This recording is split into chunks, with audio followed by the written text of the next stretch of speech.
Good morning, dear family. What a joy it is to be here with you for another day in God's presence for our Bible study. Today, we're going to explore a strong city where God's salvation serves as walls and ramparts. But this protection isn't made of stone, it's built on faithfulness. Let's understand together the promise of perfect peace for those who keep their minds stayed on God and discover that He is the eternal rock, the foundation that is never shaken. Let's dive into the study. Isaiah chapter 26 verses 1 through 4. In that day this song will be sung in the land of Judah. We have a strong city. God makes salvation its walls and ramparts. Open the gates that the righteous nation may enter, the nation that remains faithful. You will keep in perfect peace those whose minds are steadfast, because they trust in you.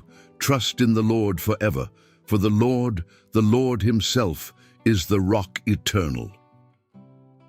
The historical setting of this prophetic song takes us back to a time of dust and conflict, where the kingdom of Judah found itself surrounded by empires that devoured nations with overwhelming fury. At that time, the Assyrian Empire advanced like a sandstorm, tearing down walls that once seemed eternal and spreading fear wherever its chariots passed. The people of Jerusalem, led by King Hezekiah, felt firsthand the fragility of human defenses. For the inhabitants of that era, the idea of a strong city was not just a poetic metaphor, but a desperate need for survival. They looked to the hills and saw danger approaching, while political alliances with Egypt proved to be as unstable as the wind. It is in this atmosphere of imminent collapse that the prophet Isaiah raises his voice to shift the people's perspective, turning their eyes away from the enemy army and fixing them on the sovereignty of the Most High. Isaiah was not merely promising a temporary military victory, he was revealing a new spiritual architecture. In that culture, a nation's prestige was measured by the thickness of its walls and the depth of its ramparts. However, the prophet introduces a concept that defied the logic of military engineering. God's salvation would become the true wall. This meant that protection no longer resided in limestone or mud bricks that could be toppled by catapults, but in the active and constant presence of the Creator. The historical context shows us that while other cities relied on their own greatness and ended up in ruins, Judah was invited to enter through gates that opened to faithfulness. It was a call for the nation to set aside self-sufficiency and recognize that real security is not a physical place, but a state of communion with the divine. The emphasis on a steadfast mind and a constant purpose arises precisely when the human heart is most provoked by panic. Imagine the clanging of armor outside and the distressing silence inside the home. Isaiah teaches that perfect peace is not the absence of external conflict but the result of an anchor dropped into deep waters. In that historical moment, keeping the mind focused on God was an act of spiritual resistance against the despair that war news brought every day.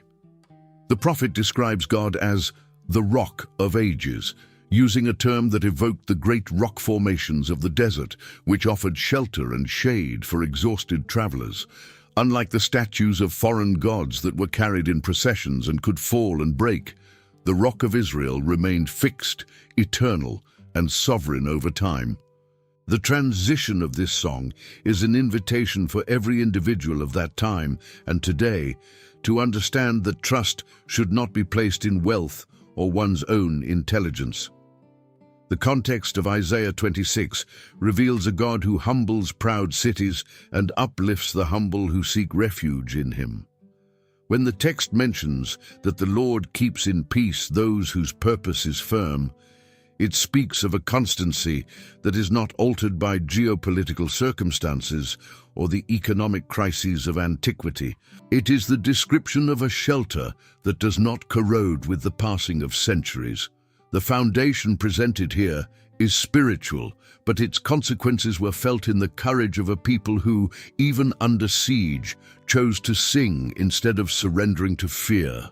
knowing that the rock that sustained them was much older and firmer than any empire that tried to rise against the kingdom. Understanding that the foundation which sustains us is older than any crisis allows us to look at today's challenges with a renewed sense of serenity. This rock that spans the centuries is not just a concept for history books, but the solid ground where you can place your feet right now, especially when the floor of circumstances seems to give way.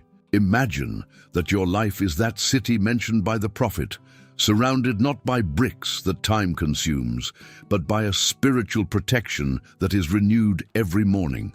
When you choose to trust, you are, in fact, reinforcing those walls of salvation around you. The beauty of this promise lies in the fact that God does not ask us to be heroes clothed in our own strength, but rather people of a steadfast mind, who decide where to place the focus of their attention amidst the noise of everyday life. The perfect peace mentioned in the original text carries an emphatic repetition, a shalom shalom, which represents a complete, full peace that does not depend on what happens on the outside. In practice, this means that while the world runs desperately after temporary guarantees, you have access to a source of tranquility that never runs dry. Having a mind stayed on God is like cultivating a garden of clarity within yourself where fear cannot take root. Every time a financial worry, a family conflict, or an uncertainty about the future knocks at your door, remember that the gates of faithfulness are open to you. Your part is to maintain trust. God's part is to be the rock that remains fixed, offering the necessary support so that you not only survive the storms, but walk over them with dignity and hope. Living under this perspective changes the way you wake up and how you face your responsibilities. It is not about ignoring problems, but about knowing they are much smaller than the foundation that carries you. You are invited to be part of that righteous nation, a group of people who do not let themselves be carried away by collective pessimism, but who shine through integrity and constant faith. This security that the Lord offers is free, eternal, and available at the exact moment you decide to silence the voices of doubt to hear the voice of truth. You are not alone on this journey. There is a divine structure embracing you, ensuring that your every step is guided by a light that no darkness can extinguish. It is an invitation to true rest, the kind that restores the soul and invigorates the body for the new beginnings that arise today. In the face of such a grand promise and care that spans generations, our hearts naturally feel the desire to communicate with this eternal rock. There is nothing more uplifting than stopping for a few moments and aligning our thoughts with the Creator's will. Therefore, I want to invite you now to a moment of deep connection. Let us close the eyes of the body to open the eyes of the soul and talk to the One who is our peace and our security. Join me in this prayer so that this truth from Isaiah becomes a living reality within your heart today. Lord, before you, we joyfully recognize that you are the rock of ages, the shelter that does not change despite time or the difficulties of life. We now enter that spiritual city where your salvation becomes our wall and your faithfulness is our surest protection against any adversity. We ask that your perfect peace, the kind that fills the soul and that the world cannot offer, overflows into every space of our being right now. May our minds remain steadfast in you, learning to turn our gaze away from passing storms to focus exclusively on your sovereignty that governs the universe. I place into your hands every worry that tries to steal sleep, every fear that arises on the path, and every uncertainty about the future, knowing that in you we find true rest for the weary heart. May our trust not be placed in our own abilities or in the riches of this world, but in your constant presence that sustains and guides us with wisdom. Strengthen our purpose to walk in righteousness and renew our hope so that we may be reflections of your light in the midst of any darkness. May your sweet and gentle voice always be louder than any doubt, and may your love be the eternal foundation upon which we build our plans and dreams. We declare that you are our refuge and our security today and for all eternity. Amen. What a joy to have you with us until the very end. Your presence truly enriches our community. If this message touched your heart, I kindly ask you to subscribe to the channel and leave a like. This simple gesture is essential for helping the platform understand the value of this study and reach more lives. Comment Amen below so I know you stayed with us until the end, and share this video with someone who needs an eternal rock today. Together, we strengthen our Bible study and faith community. And remember, God is always with you.